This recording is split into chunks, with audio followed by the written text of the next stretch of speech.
নমস্কার বন্ধুরা, সুধা ভিলেজ ব্লগে আপনাদের সবাইকে স্বাগত। আবার একটা নতুন ব্লগ নিয়ে চলে এলাম। আপনারা আমার সঙ্গে থাকুন আর শুরু থেকে শেষ পর্যন্ত ব্লগটা দেখতে থাকুন। আশা করি আজকের ব্লগটা ভালো লাগবে। আমি সকালে সমস্ত কাজকর্ম করে নিয়েছি। আর গতকাল আমার মামার ছেলে এসছে, মানে ও সুরাটে থাকে। তা ও আমাকে কালকে ফোনও করেছিল। তা দেখি আমার জন্য নাকি কি নিয়ে এসছে, ওই জন্য বারবার ডাকছে। তো এই যে সকালে আমি যাচ্ছি। আর কালকেও আমার শরীরটা ভালো ছিল না, গরমে পুরো অসুস্থ হয়েছিলাম, গ্যাস হয়ে গেছিলো। আর ওয়েদারটাও ভালো নেই, দেখছি সকাল থেকে মেঘ মেঘ করছে, জানি না বৃষ্টি হবে কিনা। এখন আমি মামার বাড়ি চলে যাব। আর মামার বাড়িটা আমার বাড়ির কাছাকাছি, তো এখন বেরিয়ে যাই। তো এই যে মামার বাড়ি চলে এসেছি আমি। এটা এক ধরনের মুরগি, এই যে দেখুন কি সুন্দর ডাকছে। এগুলোকে তেতারা মুরগি বলে আমাদের গ্রামের দিকে। তো মামা বাড়ি থেকে আমি চলে এসেছি। আর ভাই কি দিয়েছে এই যে ব্যাগে আছে, আপনাদের দেখাবো। ভাইকে অনেকবার বললাম ভিডিওতে আসতে, ভাই ভিডিওতে আসলো না, ওই জন্য আপনাদের আর দেখাতে পারলাম না। বৃষ্টিও হালকা চলে এসেছিল, ওই জন্য তাড়াতাড়ি বাড়ি চলে এসেছি। তো এবার আপনাদের খুলে দেখাবো। তো আপনাদের সামনে এই যে ব্যাগ নিয়ে চলে এলাম। এবার বের করবো কি কি আছে দেখাবো আপনাদের। এই যে দেখুন লাক্স সাবান, আর এখানে 8 পিস আছে সাবানটা। আর একটা শ্যাম্পু সানসিল্ক, তার সঙ্গে এই যে কন্ডিশনার,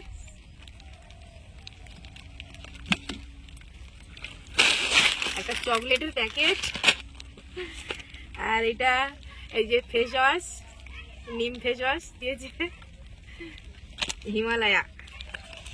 এই একটা সাবান, এটাও নিম সাবান, এটা 4 পিস আছে। এটা হচ্ছে আমন্ড অয়েল। আর এই যে একটা আচারের বয়ান দিয়েছে ছোট্ট, এটা সোনাইয়ের বাবা ভীষণ পছন্দ করে, কাঁচা আমের আচার। আর আমার এইগুলো সব, আর এটা সোনার আর আমার বড় মেয়ের জন্য।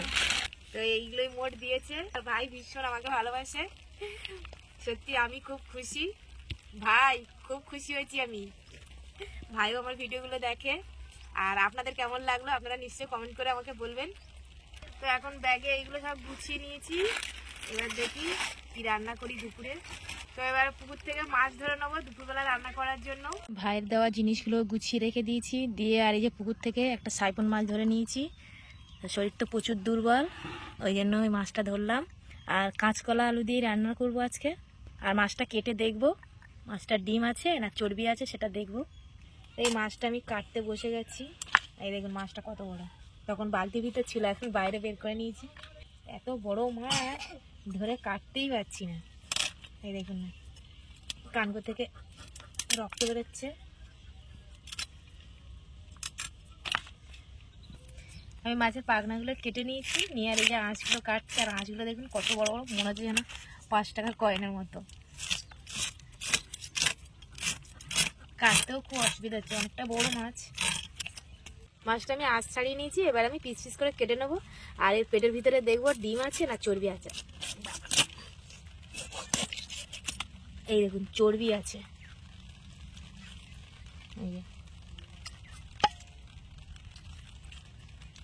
আমি ভাবলাম হয়তো মাছের ডিম আছে, কিন্তু না চর্বি। আর এই মাছগুলো কিন্তু চর্বি বা ডিম থাকলে কাটলে পুরো একদম পেটটা ফাঁপা হয়ে যায়, এর জন্যই কিন্তু পেটটা ফেপে থাকে।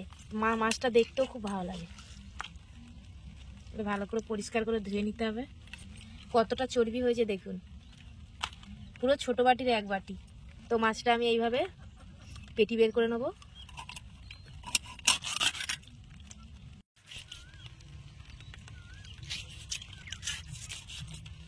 এই দেখুন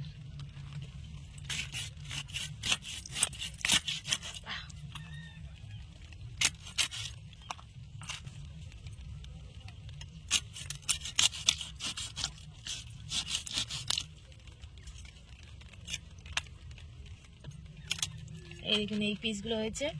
মাথাটা আমি কেটে দেবো। আমার মাছগুলো সব কাটা হয়ে গেছে, এবার আমি ধুয়ে নেবো। মাছগুলো আমি ভালো করে ধুয়ে নিয়েছি, এবার আমি লবণ আর হলুদ দিয়ে ভেজে নেবো। ওই লবণ দিয়ে দিয়েছি, এবার হলুদ দিয়ে দিলাম, দেবার ভালো করে মাখিয়ে নেবো। তো আমি মাছ ভাজার জন্য তেল দিয়ে দিচ্ছি, আর তেলটা গরম হয়ে গেছে। এবার আমি মাছগুলো দিয়ে দেবো।